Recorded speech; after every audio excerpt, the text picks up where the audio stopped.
C'est l'heure de renverser la table avec Chloé Barrault, réalisatrice du documentaire Fragment d'un parcours amoureux, dans lequel elle interroge ses ex pour en faire une splendide œuvre d'art.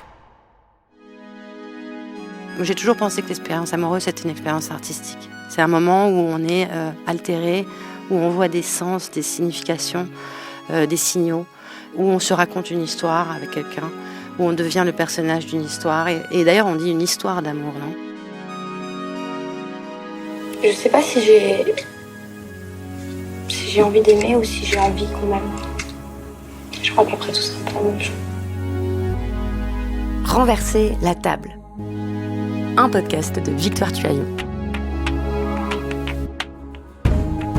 Ici, on a des bonnes conversations avec des personnes qui peuvent nous aider à comprendre un peu mieux le monde, les autres et nous-mêmes.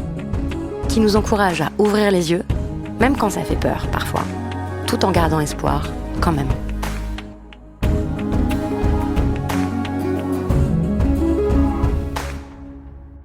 Salut à vous, camarades cœur d'artichaut. Salut les Casanova et les papillonneuses. Et salut à vous, camarades zinzin des archives. Vous qui avez peut-être déjà, comme moi, un jour recopié des SMS à la main pour les conserver. Et salut à vous, même si vous êtes prude et tempéré.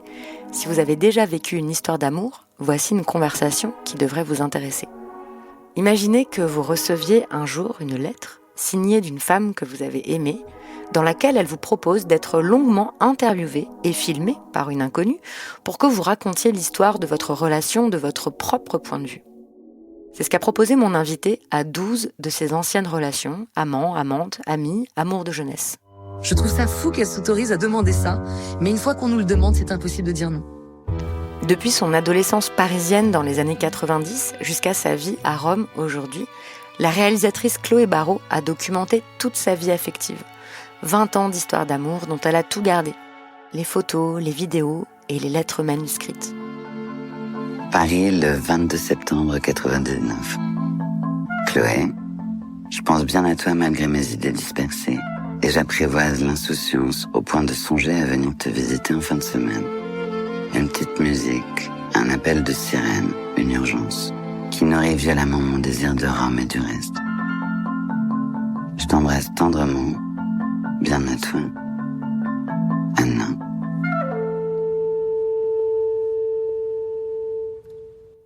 Ce sont ces archives qui sont entremêlées à ces interviews. Et elle en tire un film documentaire magnifique qui s'appelle Fragment d'un parcours amoureux. Je l'ai vu au cinéma cet été et il m'a fait fondre. J'en suis ressortie enchantée, très touchée par les récits que font les personnes interviewées, qui ne sont d'ailleurs pas toujours très flatteurs avec elle. Moi, je me suis raconté qu'elle est partie s'enfuir en Italie parce qu'elle a foutu le bordel amoureusement à Paris et qu'elle s'est dit à un moment, bon, voilà. Elle est partie en exil sentimental. Elle est partie en exil sentimental en Italie et elle est jamais revenue. Mais pourquoi se souvenir de ses ex ? À quoi ça sert de retourner ainsi dans ses archives intimes ? C'est pas forcément vain ni narcissique. Moi, j'adore ce film parce qu'il montre combien l'amour, toutes les relations où il y a eu de l'amour, ça a de la valeur, même quand elles ne servent pas à se reproduire ou à se marier. Et ça, pour moi, c'est précieux, à l'heure où de puissants influenceurs misogynes nous serinent partout sur les réseaux qu'une femme bien doit rester sage, fidèle, dévouée, vierge, c'est encore mieux. À l'heure où on a des ministres en France qui ont défilé contre le mariage homo, et que notre propre président en appelle au réarmement démographique. Eh bien, dans une époque comme ça, on a besoin de récits qui nous montrent à quoi peuvent ressembler des vies de femmes libres. Et donc, j'ai eu fort envie de rencontrer Chloé Barrault pour discuter d'amour, de relations multiples, de bisexualité, d'infidélité et de la beauté de ce geste, archiver sa propre vie. Là, j'arrive à la gare de Ferrara. Il fait beau et je vois une femme, elle a des lunettes de soleil. Je pense que c'est elle.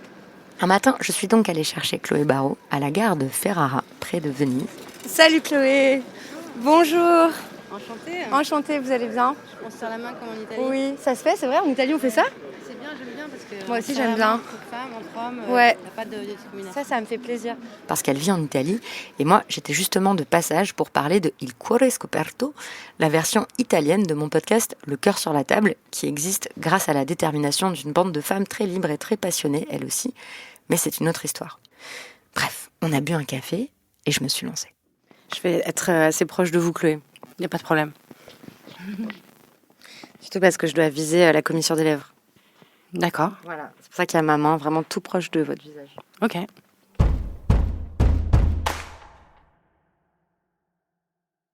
Chloé, je suis vraiment très heureuse de faire cet entretien parce que j'ai été bouleversée par Fragment d'un parcours amoureux. Donc j'ai plein de questions et j'aimerais que vous nous racontiez pour commencer, comment est-ce que vous avez choisi les personnes que vous alliez interroger? Parce qu'il y en a 12 dans le film. Il y a des personnes avec qui vous n'avez pas eu de relation sexuelle. Il y a des personnes qui étaient plutôt des amis. Il y a des personnes, c'est des situations quand même et des relations assez différentes. Donc ça pose la question, comment se souvenir de ses ex, de déjà, qui sont nos ex en fait? Qui est-ce qu'on considère comme un ex? La réponse paraît évidente. Peut-être que vous qui nous écoutez, vous voyez tout de suite qui vous mettriez dans la liste. Bon, moi je pense qu'on est beaucoup à pas trop savoir parce que une relation qui compte, c'est pas forcément une relation qui a duré longtemps, c'est pas forcément une relation même où on a eu des rapports sexuels. Peut-être c'est tout autre chose. Donc vous, comment vous avez déterminé la liste de ces personnes à qui vous alliez écrire? Alors déjà, je voulais qu'il y en ait plusieurs et qu'il n'y ait pas de hiérarchie, justement, comme vous disiez, entre les amours nécessaires et les amours fugitives. Excusez-moi, je trouve pas le mot. Les amours contingentes et éphémères, parce qu'effectivement, il y a des histoires très brèves qui nous marquent à jamais et qui vont nous changer.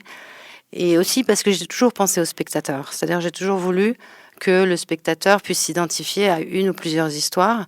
Et pour éviter d'être répétitif, on savait qu'on allait faire des ellipses. On n'allait jamais raconter une histoire du début à la fin dans un film d'1h30.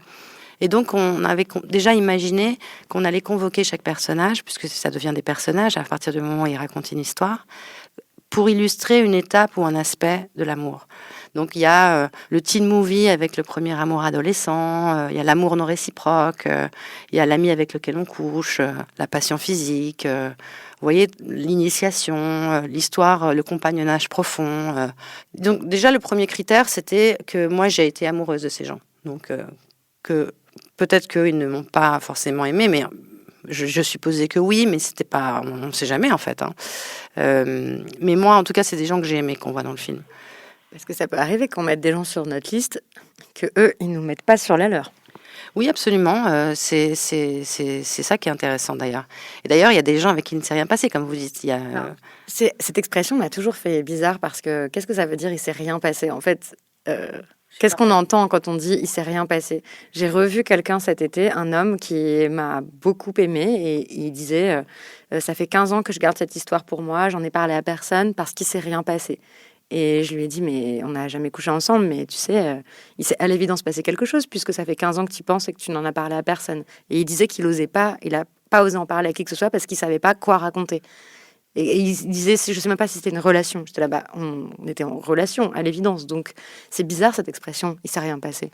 Oui, vous avez raison, c'est exactement ça. Et d'ailleurs, quand j'ai demandé à Jeanne, puisqu'en l'occurrence, il s'agit de Jeanne, qui était ma compagne d'Hippocagne, dont j'étais clairement amoureuse, mais à l'époque, j'étais dans le déni. C'est-à-dire que si on m'avait dit que j'étais amoureuse d'elle, j'aurais nié. Mais voilà, a posteriori, c'est assez évident. Et je pense qu'elle l'avait compris très bien. Quand je lui ai demandé de participer au film, j'ai trouvé ça formidable qu'elle accepte et qu'elle ait absolument aucun problème à le faire, puisqu'elle a raconté son point de vue. C'est-à-dire quand tu as une copine qui est amoureuse de toi et en même temps tu es dans une amitié et tu es un peu mal à l'aise parce que tu sens cette intensité, etc. Et oui, effectivement, il s'est passé quelque chose. On s'est quand même fréquenté pendant 2 ans et c'était une histoire compliquée. C'était un amour non réciproque. Je pense que quand une histoire s'achève, surtout un grand amour, en fait, on a l'impression qu'on n'aimera plus jamais. Tout le monde a éprouvé ça. On se dit, on ne pourra jamais plus aimer et on a une perte énorme. C'est comme un deuil, en fait. C'est quelque chose qui est très, très douloureux. Et c'est à ce moment-là que je commence à écrire ce projet. Donc, en fait, la nécessité, elle vient de la perte. Et je crois qu'il y a cette... Donc, c'est pas simplement quelque chose. C'est quelque chose qu'on fait pour récupérer quelque chose qu'on croit avoir perdu pour toujours.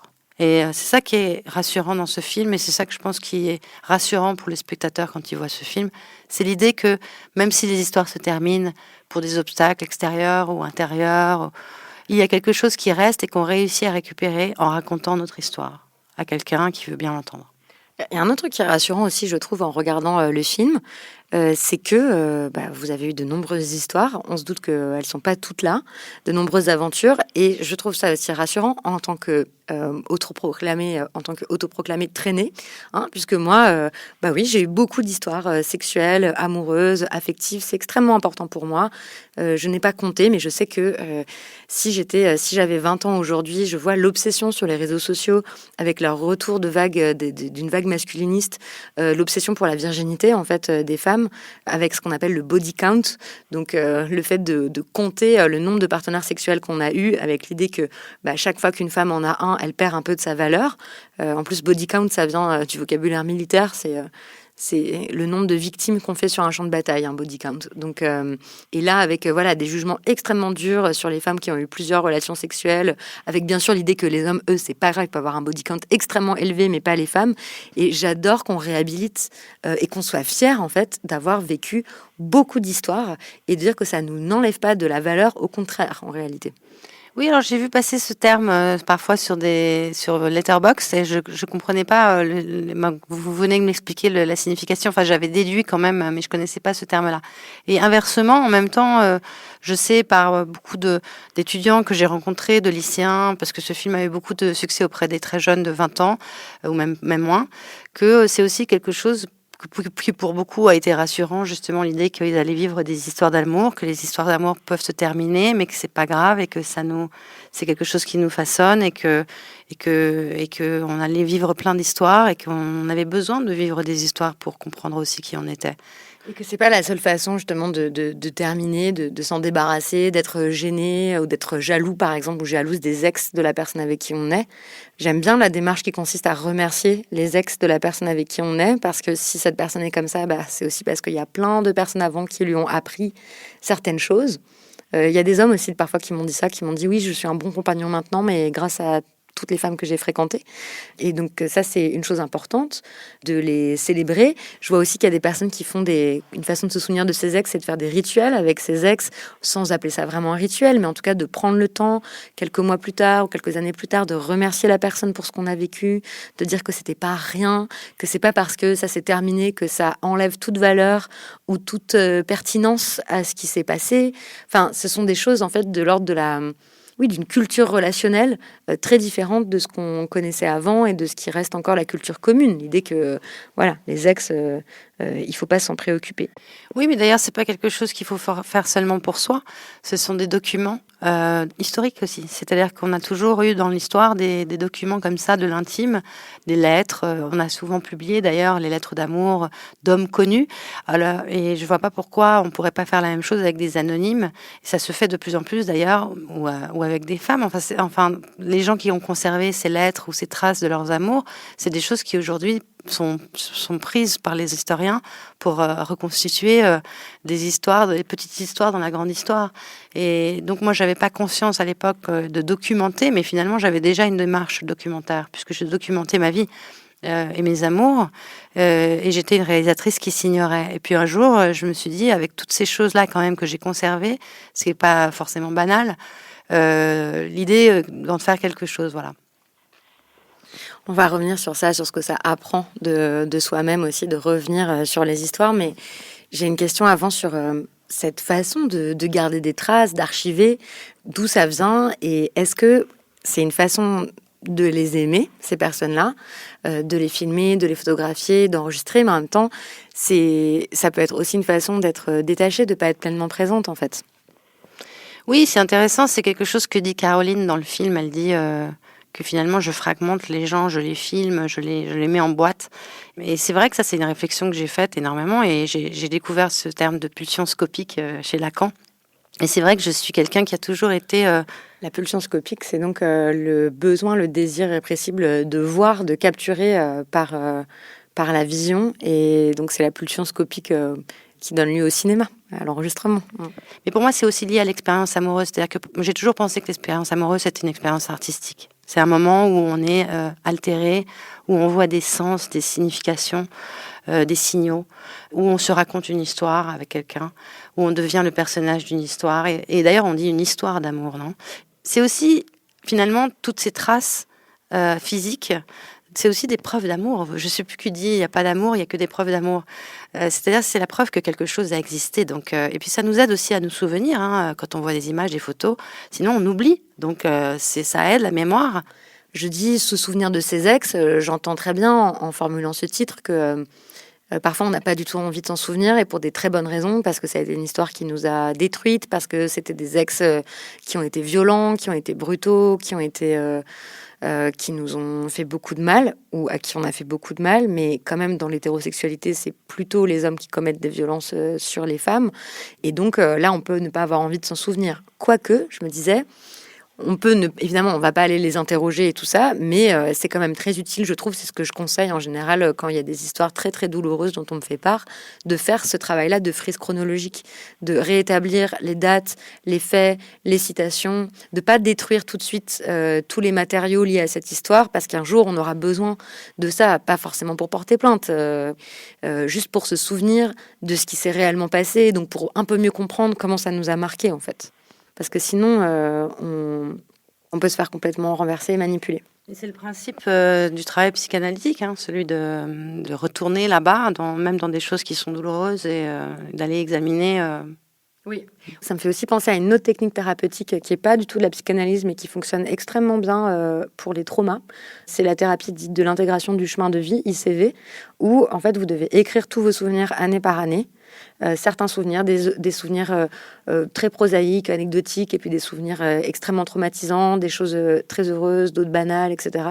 Et en fait, la thérapeute va vous répéter toute votre histoire de vie, séance après séance, et ça va vous permettre d'intégrer en fait ça dans une continuité, et donc de rompre avec la mémoire traumatique qui est très fragmentaire, qui surgit sans prévenir, et qui nous panique en fait, et qui nous submerge. Je pense aussi que cette nécessité, en fait, ce besoin de raconter. Alors, moi, j'ai pas fait ce film pour des raisons thérapeutiques. Je pense que si on fait un film juste pour soi, pour régler des comptes avec son passé, ça ne suffit pas. Moi, j'ai toujours pensé au spectateur. J'ai voulu vraiment raconter une histoire. Ma motivation, elle n'était pas thérapeutique, en tout cas pas consciemment. Moi, je suis très attachée au passé. C'est la seule chose que je possède, puisque j'ai du mal à être dans le présent. Le passé, pour moi, c'est vraiment la richesse qu'on a dans chacun d'entre nous. Et donc, je suis très attachée, affezionata, comme on dit en italien, j'aime beaucoup ce terme, au passé. J'ai beaucoup de tendresse pour le passé. Et j'ai beaucoup de mal avec les gens qui font table rase, qui évacuent, qui ferment les ponts, etc.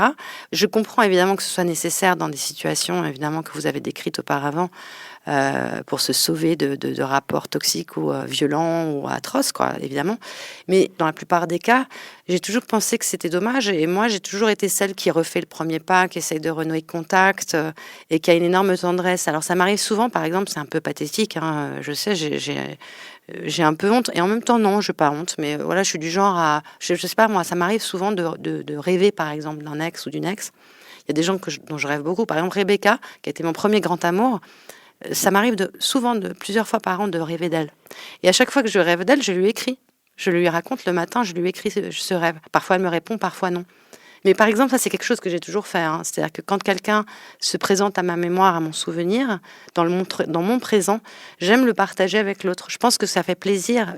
Peut-être que je me trompe, parfois non. Mais en tout cas, moi, ça me fait plaisir quand quelqu'un fait ça. Et il n'y en a pas beaucoup qui le font. Se souvenir de ses ex, c'est aussi prendre le temps de réfléchir à ce qui s'est passé, prendre le temps de leur demander d'en reparler avec eux et avec elles, comme vous le faites. C'est aussi avoir le courage de regarder des choses pas très reluisantes sur soi. Si on demande leur avis, franchement, aux personnes avec qui on a été, s'ils ont des choses à nous reprocher, si on leur a fait du mal, comment on leur a fait du mal, comment on les a blessés. C'est très difficile de se regarder en face, mais je crois vraiment que les relations, c'est vraiment les lieux de transformation, en fait. Ça, c'est la communauté dans laquelle j'ai vécu, autogérée en Andalousie, qui était fondée par une psychanalyste jungienne et par plein de gens qui sont encore là-bas, qui sont géniaux. J'ai été vivre là-bas quand j'avais 24 ans. Ils m'avaient dit que, voilà, s'ils avaient vécu en communauté, s'ils vivaient en communauté, c'était parce qu'ils savaient que c'est dans la relation qu'on se révèle et qu'on se transforme et qu'on peut voir aussi son ombre, pour reprendre un terme de psychanalyse jungienne, donc tout ce qu'on ne veut pas voir et que les autres voient et qui se révèle dans des relations pour le meilleur et pour le pire. Et que c'est en regardant ça en face qu'on peut se transformer. Et donc, en faisant ce film, vous demandez aussi à vos anciennes relations de vous tendre un miroir qui n'est pas toujours très flatteur. Oui, alors je suis convaincue là-dessus que sur Je suis complètement anti-Sartre qui dit l'enfer c'est les autres. Moi je pense que les autres c'est ceux qui nous sauvent en fait. Je crois je suis persuadée que c'est les autres qui nous révèlent à nous-mêmes. Tout seul, on est des animaux sociaux en fait. Tout seul, on sert à rien pour moi. Et donc c'est très intéressant d'entendre ce que les autres ont à nous dire. D'ailleurs, c'est ça que j'aime beaucoup dans l'amitié aussi, c'est la capacité, enfin en tout cas pour moi, c'est vraiment le lieu de l'intégrité, de l'honnêteté. L'amitié, c'est le moment où on va pouvoir parfois intervenir, mettre des limites et dire à quelqu'un qui déconne, lui dire la vérité, lui dire écoute là tu déconnes quoi, ou que des amis fassent ça pour toi. C'est le lieu pour moi de la vérité en fait. Et moi ce travail sur l'honnêteté, je l'ai fait toute ma vie et j'essaie de plus en plus d'être honnête et j'ai beaucoup été dans le mensonge. La question du mensonge elle est très forte dans le film. J'ai beaucoup été une menteuse, j'ai beaucoup été dans l'ambiguïté. Et donc entendre ça de soi, ça nous fait faire une énorme réflexion, ça nous fait admettre et en même temps aussi assumer. Moi, je veux pas cacher. Ça m'a fait faire une réflexion sur moi-même. C'est une réflexion dans laquelle chacun peut se retrouver. Et en même temps, ce qui est rassurant, c'est que si sur les dates ou les faits, parfois, on n'est pas d'accord, la personne qui le décrivent tous, je m'y suis reconnue. C'est-à-dire que j'ai pas dit, oh tiens, il parle de quelqu'un d'autre. Alors ça, c'est rassurant. Ça veut dire qu'on laisse quand même une trace chez l'autre et qu'il y a une rémanence de notre personnalité dans la vie et qu'il n'y a pas profondément un malentendu quand on rencontre quelqu'un dans une histoire amoureuse vraie, dans un vrai amour en tout cas. Donc ça, c'est rassurant. Mais ils vous disent donc, parce que les histoires de mensonges et de dissimulation, par exemple, vous dites à Anne que c'est la première femme avec qui vous avez une relation sexuelle. Et en fait, c'est pas vrai, on l'a compris, puisqu'il y avait Rebecca avant. Donc... et vous lui dites ça. Et elle comprend pas pourquoi vous lui avez menti. En 20 ans après, elle comprend toujours pas pourquoi vous lui avez menti. Alors Alors oui, c'est très drôle. Ça me fait penser quand on a présenté le film à Frameline Festival, le plus vieux festival LGBT du monde à San Francisco. À la sortie, je me souviens très bien de toutes ces lesbiennes boomeuses de 60 ans qui riaient très fort en disant « Combien de fois j'ai dit à une femme, tu es la première ?» Et en fait, c'est quelque chose qui est caractéristique d'une époque où on pouvait pas, c'est-à-dire que d'abord on était dans le déni nous-mêmes, et donc dire à une femme qu'elle était la première alors qu'il y en avait une autre avant ou deux autres, c'était une manière de se protéger, c'est-à-dire de dissimuler. Si je disais j'avais été avec une autre fille, ça faisait de moi une lesbienne. Or, j'avais en face de moi une femme hétéro qui avait une aventure. Donc, en fait, je voulais me mettre sur un pied d'égalité. C'est-à-dire, on est deux filles hétéros, confuses, qui vivent une histoire. Je peux pas dire que j'étais avec une autre fille avant, parce que sinon, ça fait de moi une lesbienne. Et puis aussi, il faut le reconnaître, il faut avoir le courage de l'admettre. Je pouvais pas non plus le dire, parce que c'est la fille avec qui j'avais été avant, c'était son amie, Rebecca. Donc, c'était une double trahison, en fait. Donc là, il y a quelque chose qui est complètement sale et qui est complètement pas bien, qui est le mensonge, parce que l'histoire que j'ai eue avant, c'est une de ses amies, donc il y a une trahison d'amitié. Mais c'est pas seulement ça. C'est aussi la difficulté à dire je suis lesbienne à ce moment-là. C'est-à-dire qu'il y a une énorme homophobie intériorisée. Dans ce film, on comprend le parcours qui a été le mien. Et le mensonge, c'est quelque chose que tous les personnes queer ont expérimenté à un moment ou à un autre, parce qu'on a besoin d'être ce que les gens attendent de nous. On nous demandait de mentir à cette époque-là.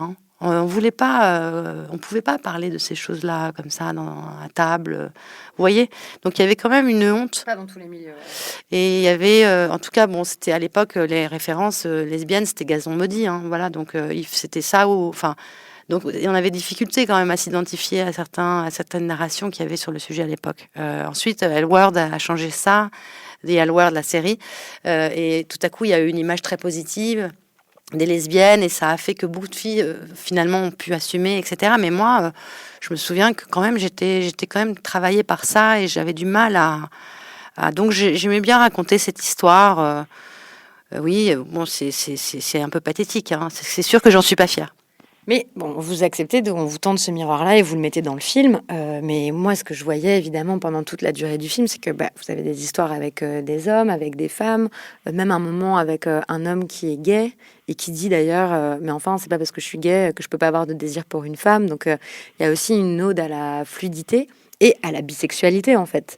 Ça m'a frappée parce que j'étais en train, quand je voyais le film cet été, j'étais en train de relire les épreuves du livre de Camille Test que je vais publier dans ma collection, Les Renversantes, qui s'appelle Embrasser la bisexualité, où elle montre bien que la biphobie, donc le fait de dévaloriser, de détester même le fait d'être bi, donc d'avoir des attirances sexuelles et ou amoureuses pour des hommes, pour des femmes, c'est très très répandu, c'est absolument intériorisé à tel point que beaucoup de personnes bisexuelles ne disent pas qu'elles sont bi, ne se pensent pas comme ça, tellement c'est associé à l'idée de la traîtrise, du mensonge, de quelqu'un qui est indécis, qui ne choisit pas son camp. Enfin, ouais, et je regardais votre film en me disant, mais toute cette souffrance-là qui est créée parce que vous, à un moment... Rebecca dit que vous partez en exil amoureux en Italie parce que vous aviez fait trop de mal à Paris, qu'il y avait trop de confusion, et je me dis mais ça c'est vraiment le signe aussi d'une culture et d'un environnement qui est biphobe en fait, qui vous pousse aussi au mensonge et à la dissimulation. Bon, il n'y a pas que ça, il y a aussi que c'est plus pratique pour vous, j'imagine. C'est souvent pour ça qu'on ment, parce que c'est quand même plus pratique. Parce qu'on n'a pas envie justement de se confronter à ce qu'on ressent vraiment, on n'a pas envie que les autres donnent leur avis sur ça, alors on ment, c'est souvent ce qui se passe dans l'infidélité. Mais c'est vrai que ce n'est pas exactement, c'est-à-dire que pour moi ce n'était pas aussi simple. Je ne pouvais pas dire que j'étais lesbienne parce que ce n'est pas aussi simple. C'est-à-dire que moi, j'aime les hommes et les femmes. J'aime coucher avec des hommes et avec des femmes. Ça n'a jamais été quelque chose de très clair dans ma tête. Même si ensuite j'ai compris que j'avais une orientation amoureuse, puisque je tombe amoureuse des femmes plus que des hommes. Mais par exemple, ma préférence, elle n'est pas du tout sexuelle. Donc vous voyez, les choses sont compliquées. On a autant d'identités que de personnes. Et c'est très, très complexe tout ça. Mais c'est vrai que si c'était aussi simple, si j'avais été, comme j'ai des amies, moi, elles savaient qu'elles étaient lesbiennes à 8 ans. Moi, ça n'a pas du tout été mon cas, c'était compliqué. Et donc, et c'est vrai que, par exemple, le mot homosexualité n'était pas du tout présent dans le dossier de ce film. C'est un non-sujet pour moi. D'ailleurs, je pense que ça a beaucoup plu au public, le fait que ce soit un non-sujet, c'est-à-dire qu'on soit dans la post-identité. Il n'y a pas la question, elle est, voilà, c'est le terme de fluidité que vous avez employé. Je pense que c'est aussi les jeunes, ce qui leur a plu. C'est-à-dire que évidemment, c'est un des sujets, mais c'est pas le sujet, voilà. Et il y a des amours avec des hommes, avec des femmes. On comprend la construction d'une identité, mais ce n'est pas un film militant de ce point de vue-là. Il y a une sorte de, et c'est vrai qu'il y a beaucoup de gens qui m'ont dit que enfin la bisexualité est représentée dans un film, même dans les festivals LGBT, c'est quand même quelque chose qui est pas énormément représenté. Ouais. Et de ce point de vue-là, c'est vrai que c'est intéressant et que on voit dans ce film des femmes hétéros qui ont une histoire avec une femme, un homme gay qui a une histoire avec une femme lesbienne mais qui a eu des histoires avec des hommes, des femmes lesbiennes qui ont aussi... Enfin voilà, on voit la richesse des identités de chacun.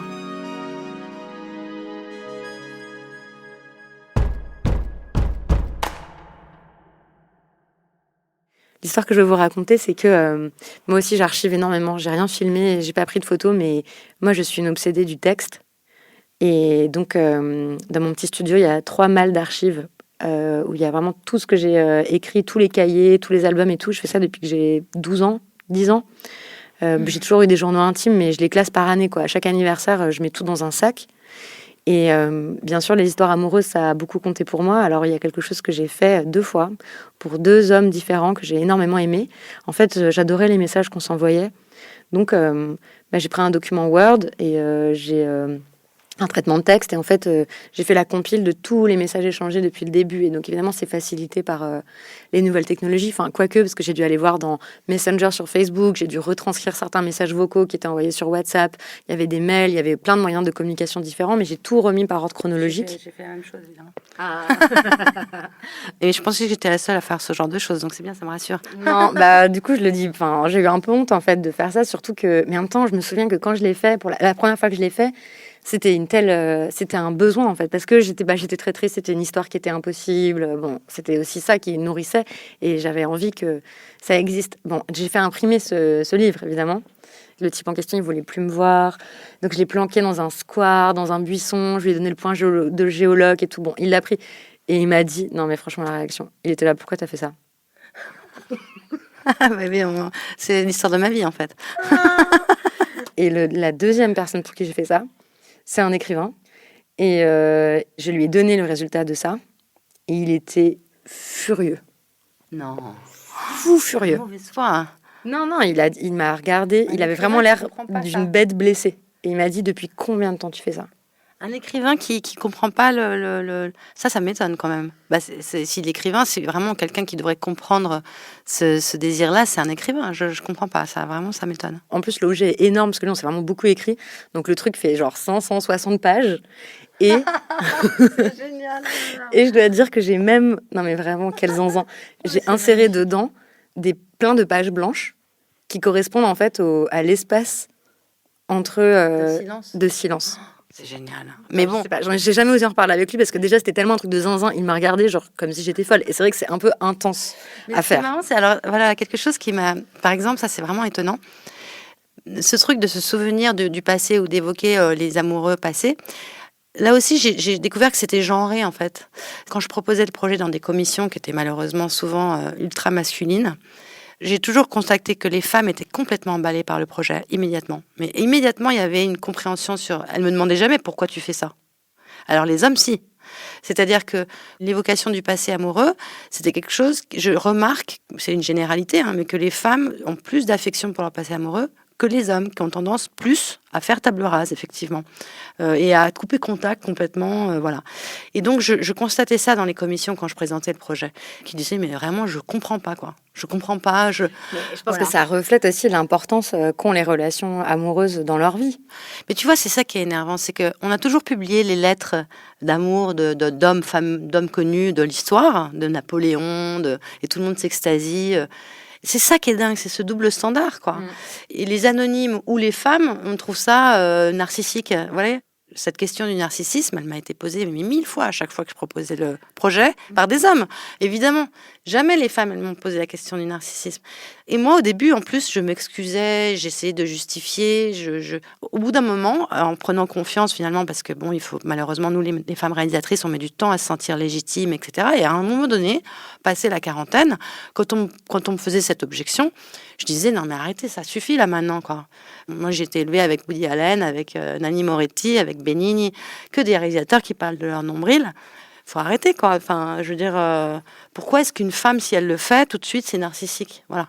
Donc, en plus, on peut pas dire que ce soit un film à votre gloire, parce que vraiment, il y a plein de relations qui disent. Il y en a une qui dit qu'elle est encore extrêmement blessée, en fait, du fait que vous lui avez menti. Attends, je vous remets le micro. C'est sûr qu'on peut pas pécho après un film pareil. Enfin, une fois qu'on s'est mis à nu comme ça, c'est pas un film qui va me donner une image très reluisante, quoi. Donc vous mentez en disant vous tuez la première parce que voilà, et après il y a les tromperies et voilà, et les histoires parallèles et l'infidélité. Oui, alors évidemment, maintenant si on parle du passé amoureux de quiconque, je pense qu'à un moment donné, il y aura forcément la question de l'infidélité qui va se poser, de la monogamie, etc.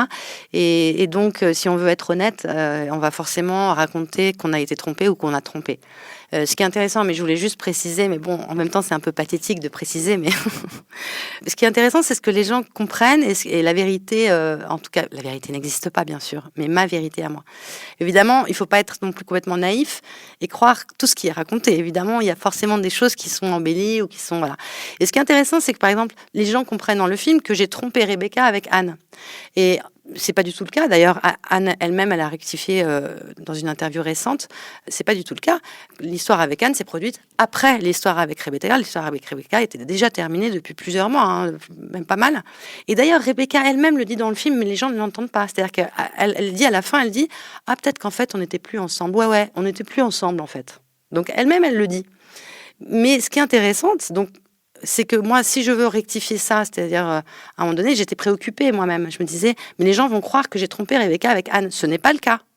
Mais en même temps, ce qui est intéressant, c'est qu'en fait, si, forcément, puisque c'était une copine à elle, donc évidemment, il y a le tromperie. Tu vois ce que je veux dire ? C'est-à-dire qu'évidemment, Rebecca s'est sentie trahie, évidemment. Et elle a raison. Et moi, je sentais que je la trahissais. Donc voilà. Donc c'est intéressant, c'est que le fait que ce soit passé après, peu importe en fait. C'est le vécu qui est important. Et ensuite, oui, bien sûr, il y a des récits d'un amour à distance. Donc un amour à distance, comme dit Marco, un amour à distance, forcément, il y a le risque. Oui, c'est vrai, j'ai eu des aventures alors que j'étais avec Marina qui était à Londres et c'était mon grand amour. Hein, et c'est des choses qui se sont produites. Et moi-même, j'ai été trompée aussi. Hein. Bah oui, bien sûr. Maintenant, j'ai assumé il y a 10 ans, j'ai dit je serai jamais monogame. En fait, vraiment, c'est pas pour moi. Et effectivement, moi aussi, dans ma jeunesse, je ne pouvais pas avec des amours à distance. Tout, bien sûr, pourquoi refuser une aventure? D'ailleurs, Jean-Philippe, il dit ça, non? C'est lui aussi qui dit ça à un moment dans le film. Au nom de quoi, en fait? On se refuserait cet élan-là quand le corps veut, quand le désir est là et tout. Bon, ça se discute. Alors moi, quand j'étais plus jeune, j'étais effectivement dans un côté... dans une urgence de vivre. C'est aussi lié à mon passé, au fait que j'ai risqué de mourir, etc. Donc, c'est quelque chose, je pense, qui a toujours été pour moi très fort, c'est-à-dire l'idée qu'on n'avait pas le temps, quoi. Et que si quelque chose, ici et maintenant, et qu'il y avait un désir réciproque, on ne pouvait pas laisser passer ça, quoi. C'est-à-dire qu'il y avait pour moi, l'idée qu'il y a des occasions qu'on ne peut pas laisser passer, quoi. C'est curieux que vous parliez de cette expérience de la mort très très proche parce que c'est quelque chose que j'ai retrouvé chez plusieurs personnes qui ont le même rapport à l'amour et aux relations. Je pense notamment, elle en parle souvent, de Charline Vermont de Orgasme et moi, qui est une éducatrice, une sexothérapeute maintenant et qui éduque aussi sur les enjeux de non-monogamie. Et elle raconte qu'elle a failli mourir dans un accident. Et je crois qu'il y a vraiment un lien avec son appétit évident pour les questions affectives et sexuelles, ça c'est sûr. Oui, je pense qu'il y avait cette espèce d'impatience et d'urgence de vie dans mon cas. Et puis, par ailleurs, j'avais cette idéologie. Alors, c'est peut-être, ça vient du fait que je suis parisienne, que j'ai lu Les Liaisons dangereuses, je ne sais pas, mais de cette idéologie d'abord que le jeu amoureux n'est pas forcément négatif, quand il est évidemment consenti et quand il y a, voilà, c'est quelque chose qui est intéressant. Et puis, par ailleurs, que le mensonge est ton droit le plus fondamental, c'est-à-dire que je considère que je n'ai pas, je ne dois pas forcément tout dire. En tout cas, c'est ce que je considérais à l'époque, parce que je te dis, j'ai changé, j'ai évolué sur le sujet. Donc moi, je considère que je ne fais pas quelque chose, je ne te fais pas quelque chose à toi. Si j'ai une histoire avec toi et que je couche avec quelqu'un d'autre, je ne te fais pas quelque chose à toi. Je fais quelque chose. C'est ce que vous pensiez avant. Voilà, c'est ce que je pensais. Et je pensais, c'était pas le discours sur la monogamie, etc. C'est-à-dire que je pensais, et je pense toujours d'ailleurs, que la fidélité, c'est une utopie. Mais c'est une utopie nécessaire. Alors ça, c'est ce que je pense maintenant. C'est-à-dire que je pense que le couple a besoin de se raconter cette histoire de la fidélité, de se promettre éventuellement, dans le mariage, voilà. Même si on sait au fond que c'est une utopie, c'est-à-dire que tu ne m'appartiens pas, ton corps ne m'appartient pas, ce que tu fais avec ton corps, ça te regarde, c'est ton choix, je n'ai rien à dire là-dessus, je n'ai pas à demander la fidélité. C'est juste une histoire qu'on se raconte pour être ensemble. Donc aujourd'hui, là où j'ai changé, je considère que c'est ton jardin secret et je n'ai pas à le savoir, mais je veux penser que tu me racontes que tu es fidèle. C'est pour ça que moi, je ne suis pas pour le couple ouvert, par exemple. C'est quelque chose de... Je suis incapable. Je ne peux pas dire tu peux coucher avec quelqu'un d'autre, etc. Je le dis dans le sens où j'ai toujours dit aux gens avec qui j'étais tu peux faire ce que tu veux, tu ne m'appartiens pas, mais je ne veux pas le savoir. Alors surtout pas. Mais en fait, ce que je constate, c'est que oui, pourquoi pas, bien sûr, dans les faits, ça peut marcher. Ce que je constate en réalité, c'est qu'il n'y a jamais de jardin secret, parce qu'à partir du moment où on est deux, en fait, à faire quelque chose, il y a d'autres gens qui vont être au courant. Il n'y a aucune histoire qui reste complètement secrète. Oui, c'est glauque. C'est pour ça que je te disais, j'ai complètement évolué sur le sujet. Alors, je continue de penser que la fidélité est une utopie nécessaire. Mais là où j'ai changé, c'est qu'ensuite, j'ai découvert, et d'ailleurs, on le voit dans le film, et ça m'a coûté énormément, j'ai découvert les conséquences que ça a sur une histoire. C'est-à-dire, j'ai découvert le prix qu'on paye pour ce genre de choses. Parce que comme tu dis, en réalité, ces choses-là ont des conséquences sur un couple. Elles ont des conséquences. Et donc, que je n'imaginais pas à l'époque. Et quand j'ai vu les conséquences que ça a eu, notamment sur Marina, qui a été mon grand amour, quand j'ai perdu Marina, ça a été vraiment, ça m'a vraiment donné une leçon. Hein. Donc, et d'ailleurs, après, je me suis retrouvée dans le rôle opposé avec Caroline. C'est intéressant, le retour de karma. C'est-à-dire que c'est moi qui me suis retrouvée dans cette situation, ce qui est très bien, parce que ça donne une bonne leçon dans la vie. Et aujourd'hui, par exemple, je pense effectivement que j'ai fait vraiment un travail pour aller plus dans l'honnêteté dans ma vie, en fait. Je trouve que, encore une fois, c'est pas un film à votre gloire. Donc voilà, moi, et puis et effectivement, c'est intéressant, ça nous raconte des choses sur l'amour. Et puis il y a eu d'autres artistes qui ont fait ça aussi. Bon, en documentaire, je pense par exemple à Adila Benedjaizou qui a fait Exologie. Bon, elle, c'est une enquête où elle va voir tous ses ex pour essayer de comprendre pourquoi elle est célibataire. Mais il y a aussi des archives et tout. Je trouve ça très très beau. Et puis Les ex de François de Judith Duportail, un documentaire diffusé dans Le Cœur sur la table où elle va voir les ex de son copain François, avec qui il s'entend très bien. Et donc, elle essaie de comprendre pourquoi cet homme ne laisse pas des montagnes de cœur brisé derrière lui. Et ce que ça nous apprend de nos ex-relations. Il y a Sophie Calle aussi, qui avait fait des expositions sur 2 histoires passées. Moi, c'est une énorme influence, Douleur exquise. C'est une expo, bon, elle raconte une rupture très douloureuse. Et elle la raconte pas, elle la met en scène. Et moi, ça m'a... Découvrir Sophie Calle, c'était extraordinaire. De se sentir autorisée à faire des choses comme ça avec sa vie, j'ai trouvé ça absolument extraordinaire. Et sinon, une référence absolue qui s'appelle Une liaison pornographique, un film de 1999 de Frédéric Fontaine, où on voit Nathalie Baye et Sergi Lopez qui racontent une aventure sexuelle qu'ils ont eue par petites annonces dans le passé, mais chacun séparément. Et on voit en fait que leurs récits ne coïncident pas forcément. Et en creux, on voit la réalité de cette histoire à travers une sorte de flashback cinématographique. Et c'est un film absolument magnifique sur l'ambiguïté du récit et sur le fait qu'à chaque fois qu'on raconte une histoire, en fait, on rentre dans la fiction et on invente nos souvenirs, en fait. Je pense aussi à un autre musée qui a été créé. C'était le musée des cœurs brisés à Zagreb en Croatie, où des gens du monde entier ont déposé des objets qui restent d'une rupture parce qu'ils n'arrivaient pas à jeter ces objets, ils ne pouvaient pas les garder non plus, donc ils peuvent les mettre dans ce musée des cœurs brisés. C'est une manière de se dire que ces choses-là ont existé et qu'elles ne sont pas perdues pour toujours. Et aussi, moi je suis convaincue qu'on apprend à aimer d'histoire en histoire. C'est pas quelque chose qui est donné, c'est quelque chose qui s'apprend. Et souvent, on oublie qu'on a une idéologie de l'amour qui est héritée, qui fait partie de notre imaginaire, de notre culture. Et en fait, on doit se débarrasser de cette idéologie et apprendre à vraiment la relation à l'autre. Et souvent, on a des idées comme ça. D'ailleurs, souvent, on a des idées de quel type de personne nous plaît et on s'enferme là-dedans, alors qu'en réalité, souvent, on est surpris par la vie et on finit avec des gens qui n'ont rien à voir avec ce qu'on pensait, qui nous plaisaient, vous voyez, par exemple. Donc l'idéologie, c'est quelque chose qui est très fort, dont il faut, je pense, se débarrasser au moment où on rencontre vraiment l'autre. Et dans l'idéologie, il y a notamment les ex, c'est pas important, c'est nul, il faut soit s'en moquer, soit en avoir peur, soit en être énervé, alors qu'on peut les chérir, célébrer leurs souvenirs et en faire des œuvres d'art. Oui, moi j'ai toujours été attachée au passé. Je pense que c'est la seule chose qu'on conserve.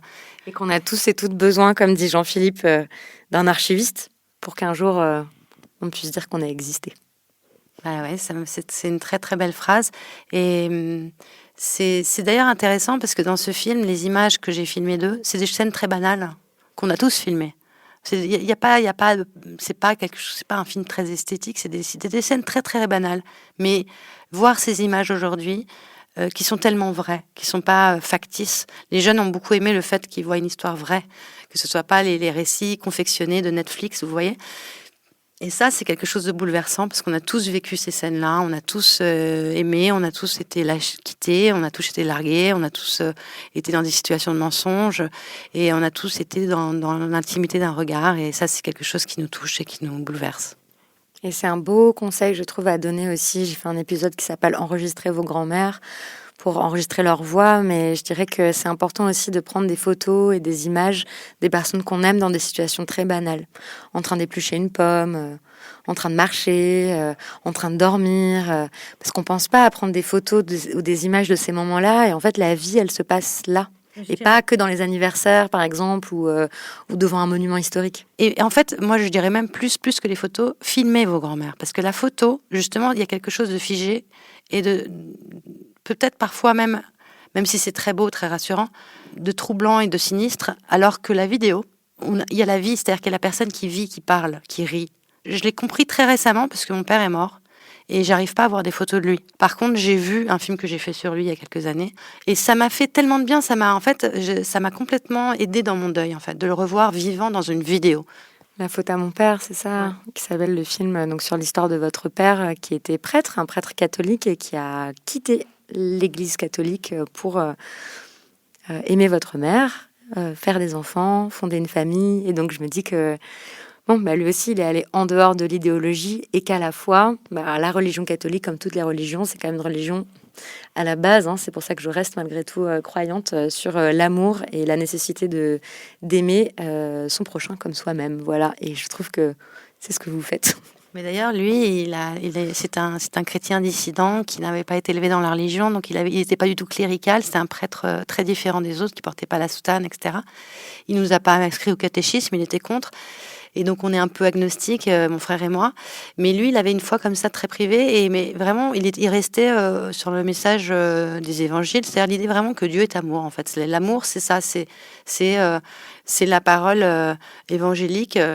Je ne suis pas croyante, mais celui qui n'aime pas ne connaît pas Dieu. Celui qui aime connaît Dieu. C'est ce que dit Jésus, non?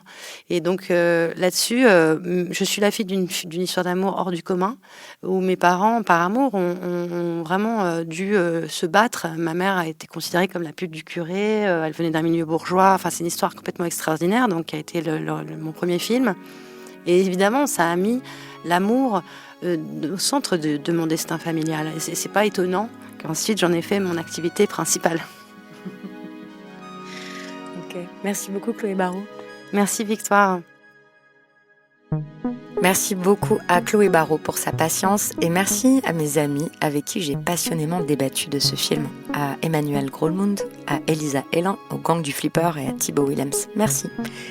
Je vous en prie, allez voir Fragment d'un parcours amoureux. Le film est disponible partout en ligne et je le trouve splendide, même si peut-être qu'il va vous agacer un peu, parce que, oui, je ne l'ai pas dit dans la conversation, mais ça reflète un certain milieu social, disons de la petite bourgeoisie culturelle, où ils se rencontrent tous dans un lycée du quartier latin à Paris, où certains sont devenus artistes, comédiennes, réalisatrices, poètes. D'ailleurs, on reconnaît quelques visages et des voix devenues célèbres. Mais regardez-le et racontez-moi ce que ça vous a fait. Je suis aussi fort curieuse de vos probablement croustillantes histoires d'archives. N'hésitez pas à les raconter dans les commentaires sur Spotify ou sur mon Substack. C'est la plateforme où je poste tous les épisodes sans la pub ainsi que mes newsletters. Je vous mets aussi là-bas scrupuleusement toutes les références culturelles que nous avons citées dans cette conversation. Merci beaucoup pour votre écoute. Vive les traînées de tous les genres, vive les bi et les femmes libres. Renverser la table est un podcast créé et produit par moi, Victoire Tuaillon, avec le concours d'une équipe de femmes talentueuses, Jeanne Longhini à la production et à la communication, Solène Moulin qui a réalisé cet épisode et composé la musique, Amandine Gilou pour l'identité graphique et Mélanie Vazeux pour la pub et les partenariats. Parlez-en autour de vous si ça vous a plu. À bientôt.